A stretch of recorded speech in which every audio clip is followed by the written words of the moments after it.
Good morning and welcome to the April 6, 2022 meeting of the Fargo House Moving Board. I am Paul Glye. I'm acting chair today of the meeting.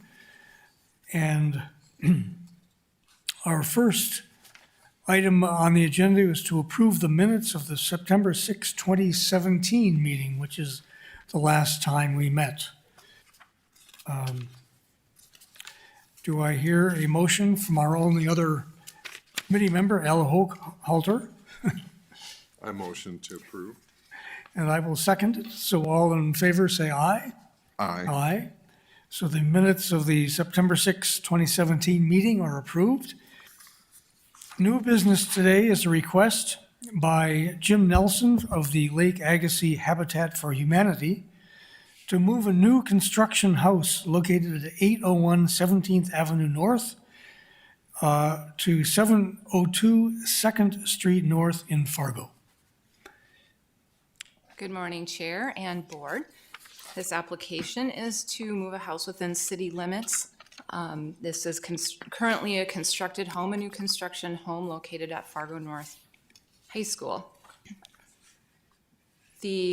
Per ordinance, your board needs to review a house moving board application when it is located within city limits of Fargo. This property is located in the Horace Mann neighborhood, and the structure is a one-story with a basement, but single-family home, which is 927 square feet on the main floor with a total area of 1,944 square feet. The proposed lot is 0.12 acres, and the lot is currently zoned SR3, which is a single dwelling residential zoning district. A little bit of history on this site. I'm gonna just quickly jump forward to just give a little bit of context. Here's the site, which is 702 2nd Street North. Several years ago, there was a fire on this site, on the structure that damaged the building that was there, and it was declared a dangerous building by the building official in August of 2018. And the city of Fargo acquired the property and demolished the buildings in 2019 with community development block grant program funds from the Department of Housing and Urban Development. And so as noted, the current owner is Lake Agassiz Habitat for Humanity. I'll quickly note too, you received along with a packet of this with information on this application, a laydown item. This item, which is submitted by the applicant for your review, which provides a little bit more information on the site. So up on your screen is a site plan proposed of the structure and how it would lay on the site.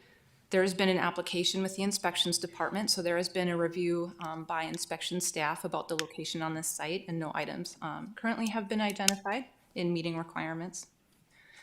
Up on your screen is the proposed structure. Though it may look like it is unfinished, there will be a back covered area and a front porch covered area on the site once the house is moved. And so they have gotten the house completed to the point where it is ready to be moved and will be completed upon moving the house. And up on your screen is the proposed structure. So you can see, though it's a little bit light, you can see how this structure will sit on the lot. And here in the upper right is facing northwest, as though you were on the intersection of 7th Avenue and 2nd Street, where you can see the covered porch. And then the left side, you can see kind of the covered back area that would be on the western part of the property. This image shows is an overlay of the zoning in the neighborhood below or above an aerial image. And so on this side of the block, it is all SR3. To the south is an MR2 zoning district, and then to the west is an MR3 zoning district. This is an aerial image just for a little bit more context. These are images of the site just taken several weeks ago. And so the image on the left shows the view from 2nd Street facing west, and the image on the right shows the subject property from 7th Avenue North facing northeast. And some bird's eye images shows a little bit more of the structures and the context of the site and of the neighborhood. And then surrounding homes. So the adjacent homes are up on the screen, and the top right shows the two homes just directly north of the subject property. The home on the lower right is the home that is across the street to the east of the subject property, and on the lower left is a multi-dwelling property across 7th Avenue North to the south. So as noted, this site is located within the Horace Mann neighborhood. Applicant Jim Nelson has reached out to adjacent property owners, and in your handout, I believe it's on page 3, you'll see the neighbors that they reached out to directly and who they were able to speak with, as well as he's also coordinated with the neighborhood association, so the applicant can speak more about his communications if there are any questions on that. We've also, along with our notification requirements, sent out to adjacent property or neighboring property owners with 300 feet and have received just one general inquiry on the application who was just curious. The core neighborhood plan identifies this property as appropriate for single-family residential, as well as the area near this home on 7th Avenue North as an edge or a transition area of the neighborhood. It is also located in a core reinvestment block, Block A, which is noted as largely stable blocks with modest levels of deferred maintenance, and that strategic investments have a high probability of making them stronger and spurring reinvestment by neighbors. And an action item identified within the core neighborhoods plan is for a toolkit to establish a new or reposition an existing entity, of which one identified program could include a home turnaround program to acquire and demolish troubled properties that are unsalvageable and sell the lot to a nonprofit or for-profit buyer with capacity to rebuild in a manner sensitive to the neighborhood goals or undertake sensitive infill without partners. So staff sees this as an opportunity for the city to implement a federal program in partnership with a local nonprofit to support affordable housing while implementing the core neighborhoods plan. And the Downtown in Focus plan and an independent housing study conducted by the city both note findings that the most significant need is housing to support young families with modest incomes. So the criteria for your board to review is twofold. I'll go take the first one on this slide, and the next one will be on the next slide. But the exterior, the architectural appeal, and functional plan of the house when moved will not to be so at variance with or similar to the immediate proposed neighborhood as to cause a substantial depreciation in the property values of said neighborhood. Staff finds this criteria is satisfied, and that it would not cause substantial depreciation in property values as the area has a mix of housing styles, sizes, and ages. The architectural appeal and functional plan of the subject house is consistent with existing houses in the neighborhood, and that the lot creates some challenges for what could be built due to size and setbacks. And the other criteria is that the exterior architectural appeal and functional plan of the house when moved will not be so at variance with or similar to the character of the applicable zoning district as to cause a substantial depreciation in the property values of said neighborhood. And staff finds that this criteria is met because the subject property is located within the SR3 zoning district, and the SR zoning districts are intended to preserve land for housing and provide housing opportunities for individual households, and that this application and house is consistent with standards and overall intent of the SR3 zoning district. So staff finds that all criteria are met and is recommending approval of the application, and applicant Jim Nelson with Lake Agassiz Habitat for Humanity is here if the board has any questions. Any questions? I have none. I have a question mainly just for information. This house was built by students at Fargo North, is that correct?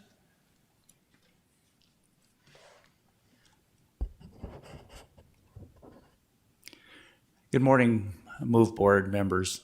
And yes, I'm Jim Nelson. And Paul, to answer your question, yes, we have begun a partnership with Fargo Public Schools, and in this case, Fargo North High School is building the house. It's, as Megan said, it's about 95% complete. They've got a few minor things to add to it. But we have created a partnership.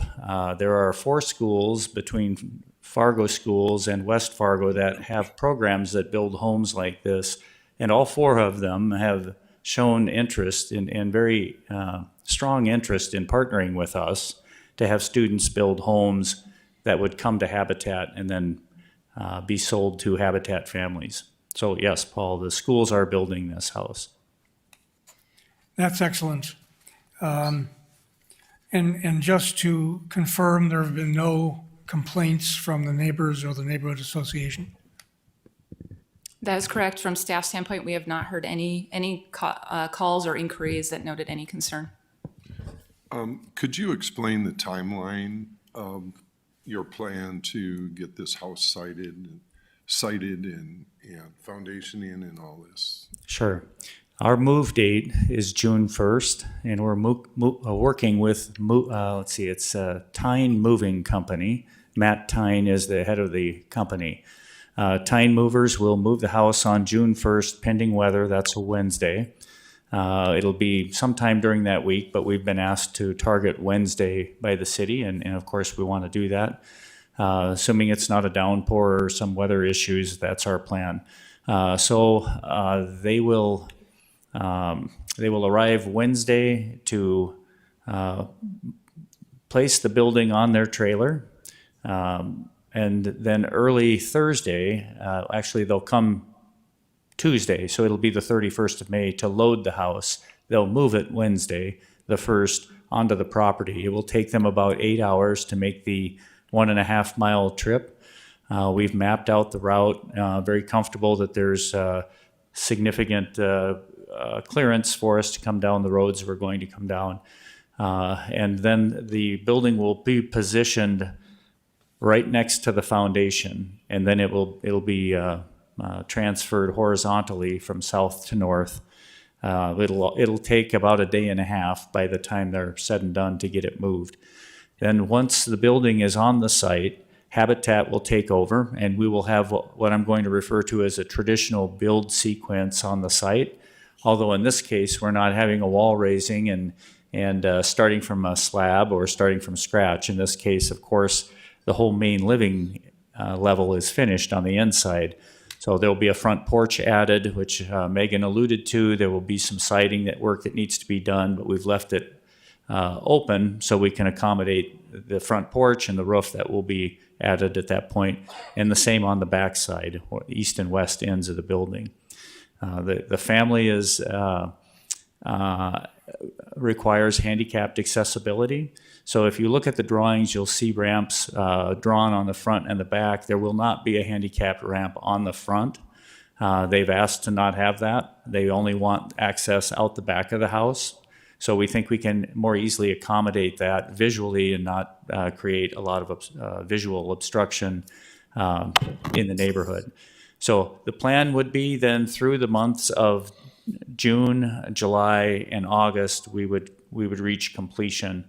Late August is our plan to have the home finished with a certificate of occupancy received, and then we'll transition to bringing the family into the home, and by early fall, the family will be in the house. And it is a 4-person family, mother, father, and two sons.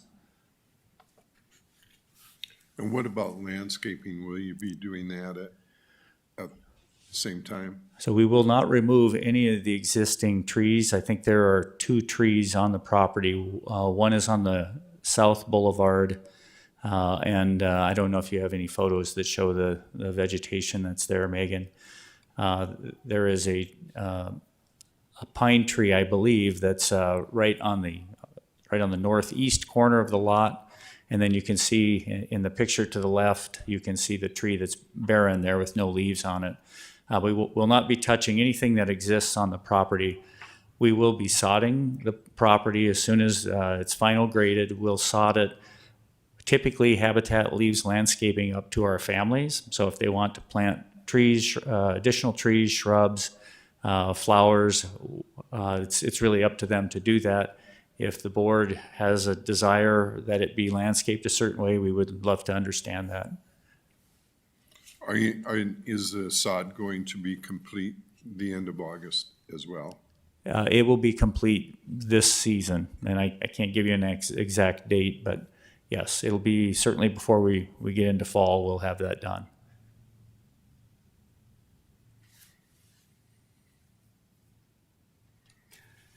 Any other questions?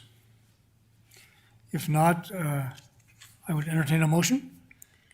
I'd make a motion to accept the findings of the staff and approve the house move. I'll second the motion. Any discussion on the motion? I will just say this is a narrow and long site, difficult to build on, and I think the solution of moving this house is an excellent opportunity. Thank you. All in favor of the motion, say aye. Aye? Aye. Any opposed? Motion carries. So thank you, Jim, very much. Thank you. I appreciate the board gathering and reviewing this project. And to your point, the maximum width of the house with setbacks without variances is 18 feet. So we've used every inch of the 18 feet. And you see it's long and narrow, but I think it's going to make a nice home for this family. Was that planned to start with before the home was built, or did you plan it for 18 feet to fit the site? Yes. Okay. Yeah. Well, we did the homework on the site and found out that its maximum width could be 18 feet, and that was what we asked the school to build to. Okay, Yep. Mm-hmm. Thank you. thank you. Did we vote? We did. I'm sorry. All right, so is there any old business? Hearing none, we will be adjourned until the next meeting of the House Moving Board, whenever it is called.